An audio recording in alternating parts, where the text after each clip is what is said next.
This was Jim McAllen. He's one of my bosses. Master poker player, master bullshitter, but a damn good guy. That's my old Queen Air. Had a lot of flights in it. Fantastic machine.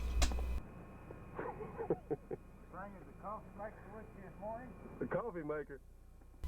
Watching this video right now, I finally figured out what he was asking me. Did I bring my coffee maker this morning? Meaning my wife. What are y'all getting ready to do? Going to Mexico. Gizzard, he's going to help you? You going to help Dad, Gizzard? To help Dad. He's going to watch for you.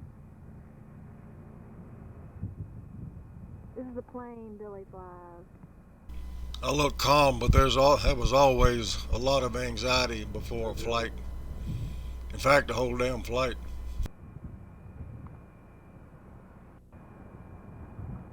What's the name of them? Queen Airs, both of them? Mm-hmm. How much are they worth?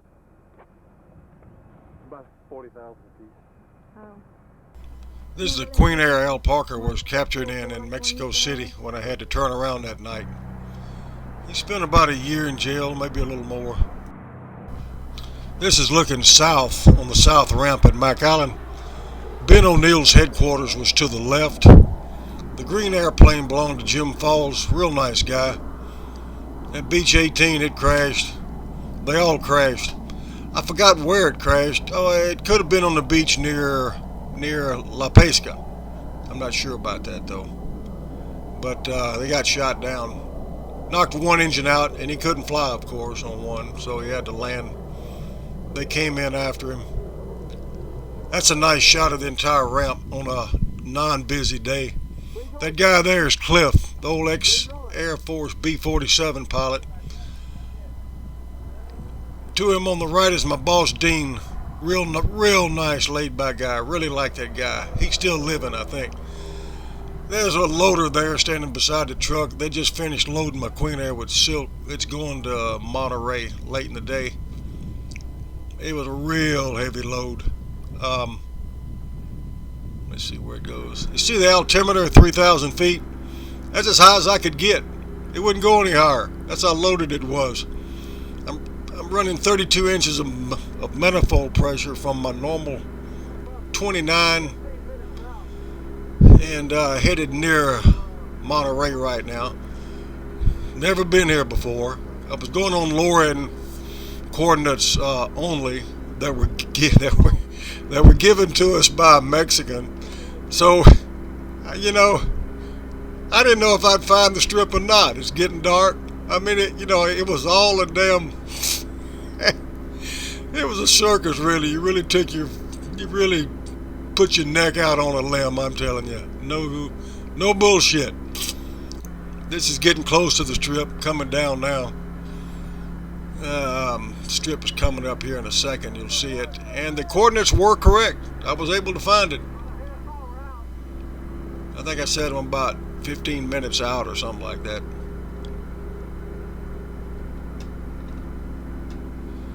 I'm down to 30 inches, so I must be coming down. There's a strip right ahead.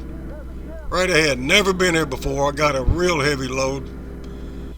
Here's my guys. Alright, now watch these guys' eyes. Watch their eyeballs, their heads.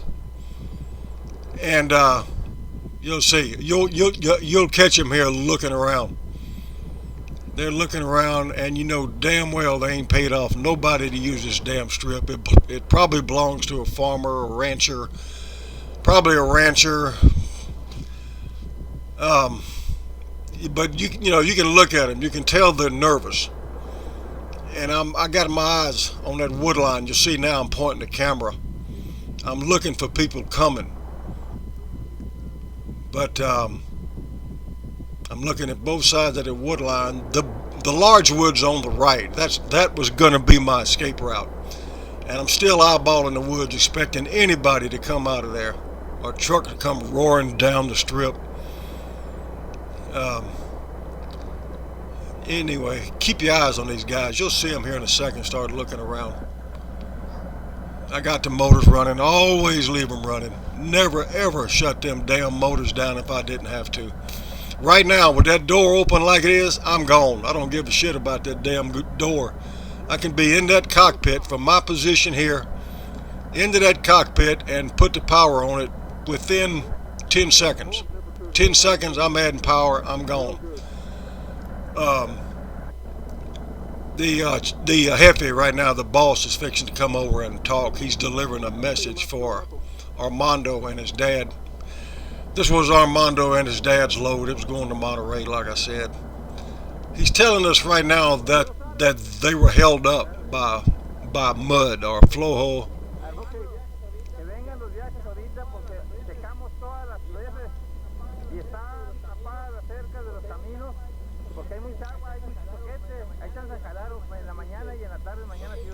You got that? I didn't either. Talking too fast, but I found out later from Armando what he was talking about. This is where I got the shit shot out of me in Rio Verde. Scared the shit out of me. When you're down there by yourself, you got no help whatsoever. I was young. I was 30 years old, still full of shit, and wasn't much scared of anything. Well, yeah, I can't say I wasn't scared of anything because I damn sure was. But you tend to take things. I don't know. I don't know how to explain it. I guess crazy is what you would say. But that looked like a shotgun slug there. I'm not sure. That's about 4 or 5. A few more in the door you can't see. Some coming up along the side. One good one through the windshield. You see the big hole over there on the other side in the window frame. What happened was when I got that hit, he was aiming for my head, and he was a damn good shot, damn good. I had come to a stop because I didn't know what the hell was going on.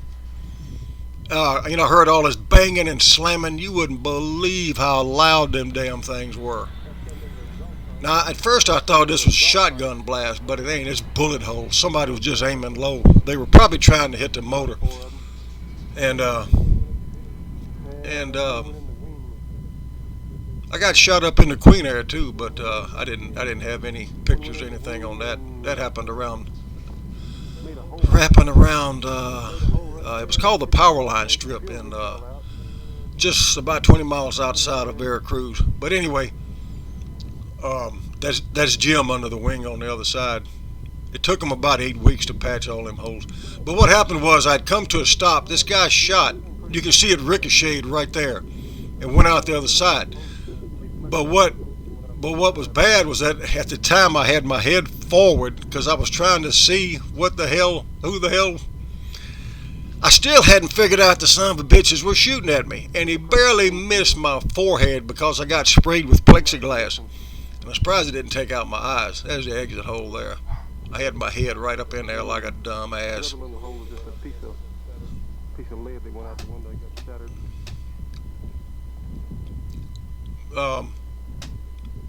If it hadn't ricocheted off the other post, it would have hit me right in the brain, and it might would have knocked some sense in me. I don't know. But you had to live it. It was a lot of fun, and I enjoyed that.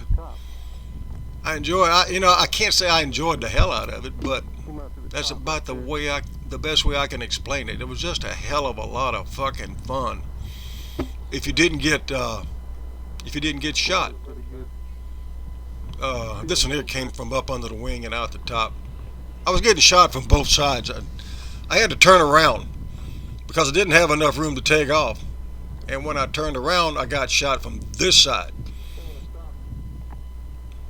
You can see a few holes there. Some of them are exit holes, but see, when they started shooting at me here, I was going faster because most of them were at the other end of the strip. And they wasn't leading me enough, and I wasn't stopped. You can see that most of the holes here were toward the aft end. They didn't know enough about lead. If it was military, they would have used Oh, with a Heckler and Koch, they would have shot. They would have killed me, no doubt. But these guys were shooting rifles, probably hunting rifles and stuff like that. This piece here, it didn't come out there. It hit on the top and went up into the vertical stabilizer.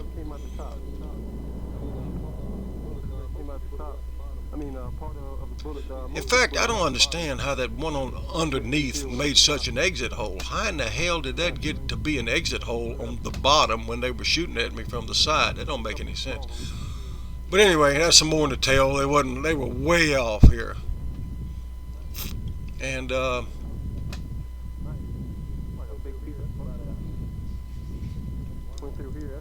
about an inch. It's wider than it looked. That looked like a shotgun slug.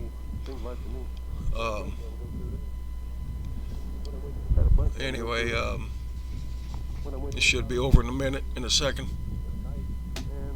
I had seat cushion foam flying around in the damn cockpit from the air as an exit hole in the engine cowling there.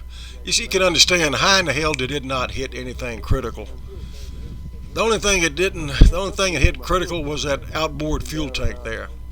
It drained a lot of that out. But I had enough to make it back to McAllen. After I recranked the engine and after I almost hit the mountainside, crossing between two big peaks. This piece of junk would not climb above it, not an inch above 55. I shut it down at 5,500 feet. And this one has the big motors on it, 340 horsepower each. And it refused to climb above 5,500 feet after I shut it down. This is looking south. Ben O'Neill's headquarters is on the left, and I wish I'd gone down there and gotten a shot of his headquarters. If you look close, there's a C-46 on the other side of that shed.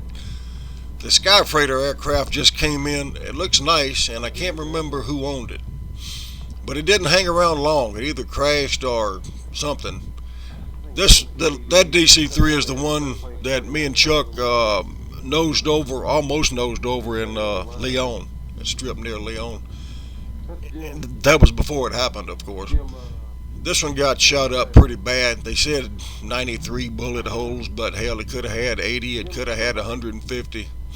You lose count after a while.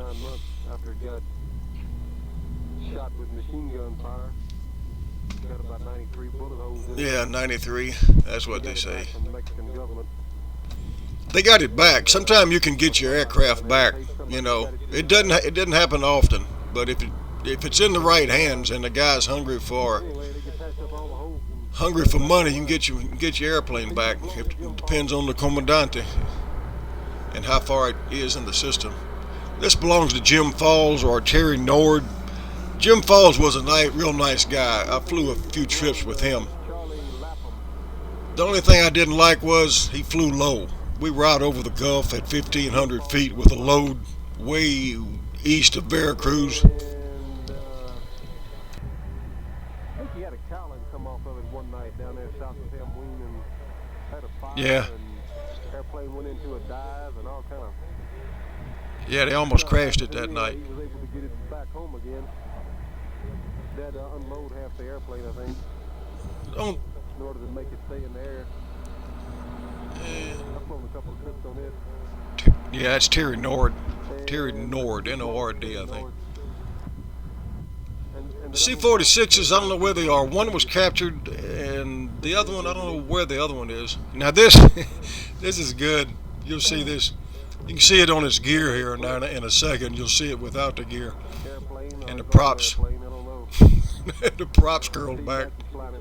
In the book, I said that they had forgot to put the gear down. But what happened was Cliff was flying, and as he was after he landed, he got the gear up instead of the flaps. Oh man, nice airplane. Had the smaller motors on it, but I found out the small motors, I forgot what the horsepower was, 260 a side, I think.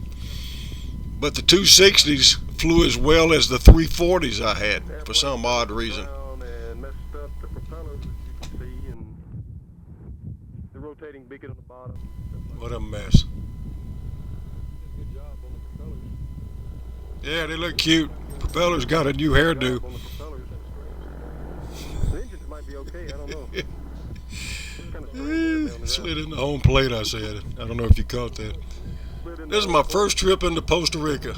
It was real muddy. The bulldozer, you can't see it in this video, but it was sitting off to the side idling. And what happened was I landed in the Aztec, and if you've ever seen a bulldozer track, you know them ruts it makes. Well, I landed, and all I could feel was brrrr as my wheels hit those bulldozer tracks. Now down here, it's hard to see in this video, but there's a berm. There's about a 5 foot, 6 foot berm there, and it was muddy, and I barely got my ass out of there. They put the berm there to stop the drainage off the strip from getting into that low part at the bottom that never dried up. Now, look at this guy now. He's the neatest unloader I've ever seen. Look at it. Each piece in its proper place. We loaded the hell out of the Aztec too. That's a customs officer on the right and a stupid ass mechanic, supposedly mechanic, on the left. I flew everything: 206s, Aztecs, DC-3s, C-46, Queen Airs mainly. That's me sitting in the cockpit. I'm fixing to take off. I lost a cylinder coming back the same night, but I kept it running like I always do, and I made it back okay. I was empty coming back. I hate starting them damn Continentals, 250s on a Aztec, especially down south. Oh God, I had so many heartaches. Oh, boom, boom, boom. They finally get started, and I'm like, oh, son of a bitch, thank you. Let's get the hell out of here. Right now, what's happened, I'm cranking it up. You see the nose is so far in the air? What I'm trying to do here is pull forward and hit the brakes so the nose wheel will retract on the oleo and come down so I'll be able to taxi. The only way I can taxi right now is with the brakes. Now, I think I shut it down shortly after this because the stupid mechanic had left a piece of the cowling open on the other side.